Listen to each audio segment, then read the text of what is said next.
Godwin John ministries வழங்கும் தினம் ஒரு சத்திய வார்த்தை. இந்த ஆடியோ நிகழ்ச்சிக்கு உங்களை அன்புடன் வரவேற்கிறோம்.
பிரியமானவர்களே, இயேசு கிறிஸ்துவின் பரிசுத்த நாமத்திற்கு மகிமை உண்டாவதாக. இயேசு கிறிஸ்துவின் இரண்டாம் வருகை குறித்தும் கடைசி காலங்களை குறித்தும் ஒரு எச்சரிப்பின் செய்தியை கொண்டு வருவதற்கு தேவன் எனக்கு வெளிப்பாடுகளையும் ஆலோசனைகளையும் கொடுத்த என் தேவாதி தேவனுக்கு என் உதடுகளின் பலியாகிய ஸ்தோத்திர பலியை முதலில் ஏறெடுக்கிறேன். பிதாவாகிய தேவன், குமாரனாகிய இயேசு கிறிஸ்து, பரிசுத்த ஆவியானவராகிய திரியேக தேவனுக்கு என் உள்ளத்தின் ஆழத்திலிருந்து நன்றிகளை சமர்ப்பிக்கிறேன். உலகத்தின் முடிவும் இயேசுவின் இரண்டாம் வருகையும் என்கிற தொடர் போதனையை கடந்த நாட்களில் நாம் கற்று வருகிறோம். நாம் இப்பொழுது கற்றுக்கொண்டிருக்கிற தலைப்பு கோகு மாகோகு யுத்தம் 1, அதாவது மூன்றாம் உலக யுத்தம். எண்ணெய் கிணறுகளை பற்றி நேற்றைய தினத்திலே நாம் படிக்க துவங்கியுள்ளோம். சோதோம் கொமோரா அழிவை குறித்து ஆதியாகமம் 19:28 வாசித்த ஜீல் பெடர்மேன் என்ற ஆராய்ச்சியாளர் பூமியின் புகை சூளையின் புகையை போல எழும்பிற்று என்பதை வாசித்து அது பூமிக்கடியில் இருக்கும் எரிவாயுவை குறிப்பதாக இருக்குமோ என்று யோசித்தார். எரிவாயு இருக்கும் இடத்தில் எண்ணெயும் இருக்கும் என்பது நிலவட உண்மையாகும். சவக்கடலுக்கு அருகில் சோதோம் கொமோரா பட்டணங்கள் இருந்த இடத்தில் ஆராய்ச்சிகள் மேற்கொள்ளப்பட்டு 1955 ஆண்டு இஸ்ரேல் தேசத்தின் முதல் எண்ணெய் கிணறு கண்டுபிடிக்கப்பட்டது. 1948 ஆண்டு இஸ்ரவேல் சுதந்திரம் அடைந்த போது 2% நிலப்பரப்பு மரங்களால் நிரம்பியிருந்தது. ஆனால் இப்பொழுது 8% நிலப்பரப்பு மரங்களால் நிரம்பி இருக்கிறது. தாது உப்பு நிறைந்த சவக்கடல் இஸ்ரவேல் தேசத்திற்கு ஒரு பொக்கிஷம். அதில் உள்ள செல்வத்தின் மதிப்பு $1,270 பில்லியன் என்று சொல்லுகிறார்கள். குறைந்த அளவு தண்ணீரை கொண்டு செடிகளுக்கு தண்ணீர் ஊற்றும் சொட்டு நீர் பாசனத்தை உலகில் முதல் முறையாக நடைமுறைப்படுத்தி பாலைவனமான வறண்ட தேசத்தை செழிப்பாக்கிவிட்டார்கள். இவையெல்லாம் எசேக்கியேல் 36:35 சொல்லப்பட்டுள்ளபடி பாழாய் கிடந்த இத்தேசம் ஏதேன் தோட்டத்தை போலாயிற்று என்ற தீர்க்க தரிசனத்தின் நிறைவேறுதலே. இஸ்ரவேல் செழித்து சமாதானத்துக்குள்ளாக கடந்து போகும் என்ற இரண்டாம் குறிப்பின் ஒரு பகுதியான இஸ்ரவேல் தேசம் செழிப்பது நிறைவேறிவிட்டது. ஏசாயா 35 அதிகாரம் வசனங்கள் 1-2 இப்படி சொல்லுகிறது: வனாந்திரமும் வறண்ட நிலமும் மகிழ்ந்து கடுவெளி கழித்து புஷ்பத்தை போல செழிக்கும். அது மிகுதியாய் செழித்து பூரித்து ஆனந்த களிப்புடன் பாடும். லீபனோனின் மகிமையும் கர்மேல், சாரோன் என்பவைகளின் அலங்காரமும் அதற்கு அளிக்கப்படும். அவர்கள் கர்த்தருடைய மகிமையையும் நமது தேவனுடைய மகத்துவத்தையும் காண்பார்கள். 2ஆம் குறிப்பின் அடுத்த பகுதியான இஸ்ரவேல் தேசம் சுகத்தோடே அஞ்சாமல் குடியிருக்க வேண்டும் என்ற தீர்க்க தரிசனம் நாம் வாழும் இக்காலத்தில் நிறைவேறிய காரியமாக இருக்கிறது. ஆனால் இஸ்ரவேலை சுற்றி இருக்கின்ற அரபு நாடுகளுக்கும் இஸ்ரவேலுக்கும் இடையே ஒரு பதற்றமான சூழ்நிலையே இருக்கிறது. இந்த நாடுகள் எந்த வினாடியும் இஸ்ரவேலை எதிர்த்து போர் தொடுக்க சந்தர்ப்பத்தை எதிர்பார்த்தே இருக்கிறார்கள். 3ஆம் குறிப்பு நிறைவேறிக் கொண்டிருக்கிறது. எசேக்கியேல் 38 அதிகாரம் வசனம் 8 படி இஸ்ரவேல் தேசத்திற்கு எதிராக பெரிய யுத்தம் வெடிக்கும். இந்த யுத்தம் தொடங்குவதற்கு முன்பு நிறைவேறி இருக்க வேண்டிய 3 காரியங்கள். முதல் காரியம், இஸ்ரவேல் ஜனங்கள் தங்கள் சொந்த தேசத்திற்கு திரும்பி இருக்க வேண்டும். 2வது காரியம், இஸ்ரவேல் தேசம் செழித்து வளம் பெற்று சுகத்தோட அஞ்சாமல் குடியிருக்கும் காலமாக இருக்க வேண்டும். 3வது குறிப்பு, ரஷ்யா வல்லரசாக இருக்க வேண்டும். இந்த 3வது குறிப்பு நிறைவேறிக் கொண்டிருக்கிறது. 1991ஆம் ஆண்டு சோவியத் யூனியன் உடைந்த பொழுது உலக அரங்கில் ரஷ்யா தன்னுடைய மதிப்பை இழந்துவிட்டது. ஆனால் இப்பொழுது ரஷ்யா அமெரிக்காவை போன்று ஒரு வல்லரசாக உருவெடுத்து விட்டது. ஒரு தேசம் வல்லரசாக வேண்டுமென்றால் அது தன்னுடைய இராணுவம், பொருளாதாரம், அரசியல் மற்றும் கலாச்சாரம் ஆகியவற்றில் முன்னிலையில் இருக்க வேண்டும். ரஷ்யா தன்னுடைய இராணுவ பலத்தில் அமெரிக்காவிற்கு அடுத்த நிலையில் இருக்கிறது. தன்னுடைய அணு ஆயுத வல்லமையினாலும் ரஷ்யா அமெரிக்காவுக்கு இணையாக இருக்கிறது. எனவே ரஷ்யா வல்லரசாக மாறிவிட்ட காலகட்டத்துக்கு வந்துவிட்டோம். ஏன் ரஷ்யா தேசத்திற்கு அதிக முக்கியத்துவம் இங்கு கொடுக்கின்றோம் என்றால், உலகத்தில் வரவிருக்கின்ற இந்த யுத்தத்தில் இஸ்ரவேலும் ரஷ்யாவுமே பெரும் பங்கு வகிப்பார்கள். இது வேதத்தின் சத்தியம். அடுத்த தலைப்பு என்னவென்றால், கோகு மாகோகு யுத்தம். யார் யாருக்கு யுத்தம்? பரிசுத்த வேதம் கூறுவது என்ன?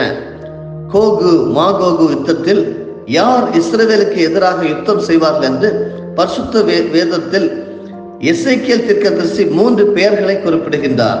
எசேக்கியேல் 38 அதிகாரம் வசனம் 2 மற்றும் 3 மேசேக்கு, தூபால், மாகோகு என்று 3 பெயர்களை எசேக்கியேல் குறிப்பிடுகின்றார்.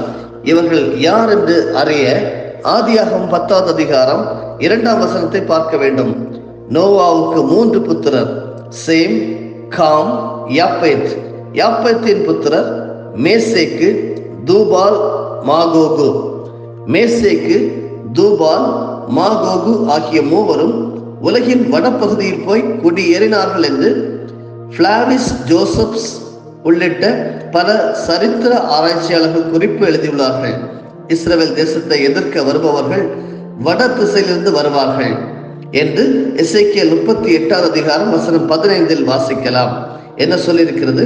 அப்பொழுது நீயும் உன்னுடனே கூட திரளான ஜனங்களும் வட திசையில் உள்ள உன் ஸ்தானத்திலிருந்து வருவீர்கள் என்று எழுதப்பட்டிருக்கிறது. உலக வரைபடத்தில் இஸ்ரவேல் தேசத்தின் மேல் உங்கள் விரலை வைத்து அதிலிருந்து நேராக உங்கள் விரலை ஒரு நேர்கோடு போல வலதுபுறமாக கொண்டு போனால் ரஷ்யா தேசத்தை உங்கள் விரல் சென்றடையும். ரஷ்யா தேசமானது ஐரோப்பியா மற்றும் ஆசியா கண்டங்களில் பறந்து விரிந்திருக்கிறது. மாகோகு என்பது ஐரோப்பிய கண்டத்தில் பறந்திருக்கும் ரஷ்யாவின் பகுதியையும், தூபால் என்பது ஆசிய கண்டத்தில் பறந்திருக்கும் ரஷ்யாவின் பகுதியையும் குறிக்கும். மேசேக் என்பது தற்போதுள்ள மாஸ்கோ ஆகும். எசேக்கியேல் 38 அதிகாரம் வசனம் 2 மேசேக், தூபால் ஜாதிகளின் தலைமையான அதிபதியாகிய மாகோகு தேசத்தான கோகுக்கு எதிராக என்று வாசிக்கிறோமே. இந்த கோகு என்பது அந்த தேசத்தின் அதிபதியை குறிக்கும். கோகு என்ற வார்த்தைக்கு கடவுளுக்கு எதிரானவன் என்று ஒரு அர்த்தமும் உண்டு. ரஷ்யா தேசம் இஸ்ரவேலுக்கு எதிரான கொள்கையை கடைபிடித்து வருகிறது. வேத வல்லுநர்கள் எசேக்கியேல் தன்னுடைய தீர்க்க தரிசனத்தில் இஸ்ரவேல் தேசத்திற்கு எதிராக கிளம்பி வருகின்ற வடதேசம் என்று குறிப்பிடுவது ரஷ்யா தான் என்று கூறுகிறார்கள்.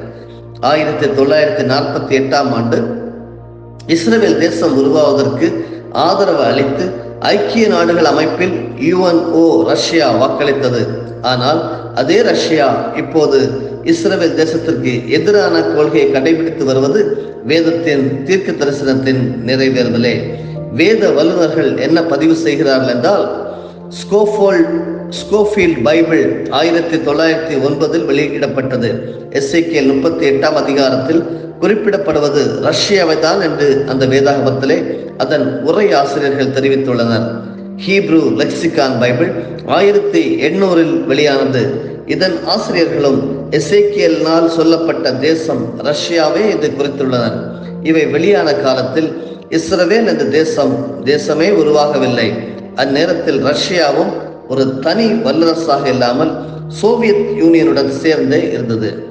அருமையானவர்களே, ரஷ்யாவின் கூட்டாளிகள் யார் என்று பார்த்தால் எசேக்கியேல் 38 அதிகாரம் வசனம் 5-6 பெர்சியரும், எத்தியோப்பியரும், லிபியரும், கோமேயரும், தொகர்மா வம்சத்தாரும் ரஷ்யாவோடு சேர்ந்து இஸ்ரவேலை எதிர்ப்பார்கள் என்று நமக்கு தெரிய வருகிறது.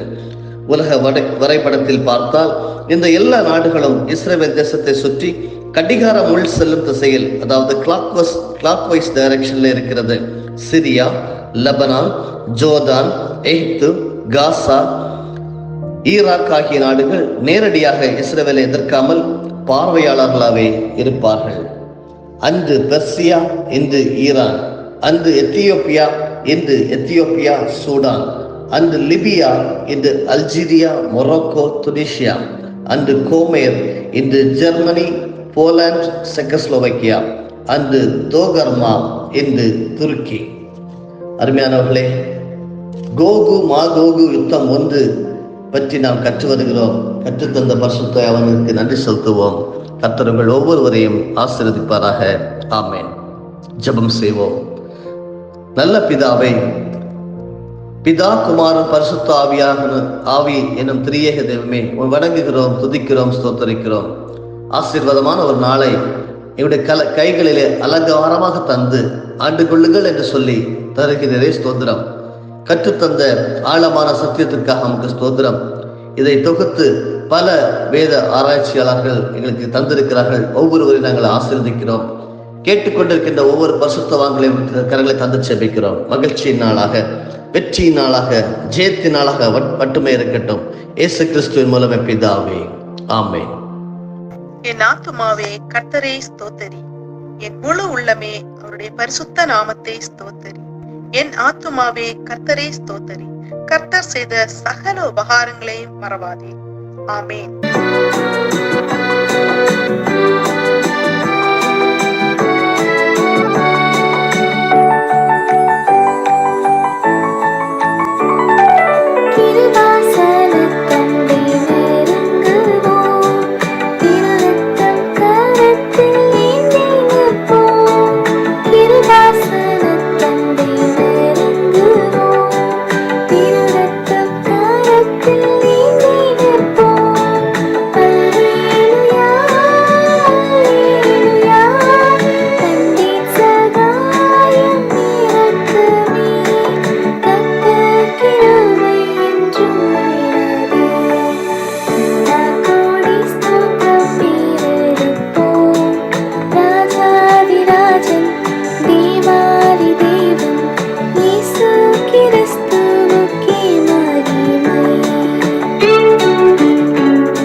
கிறிஸ்துவுக்கே மகிமை.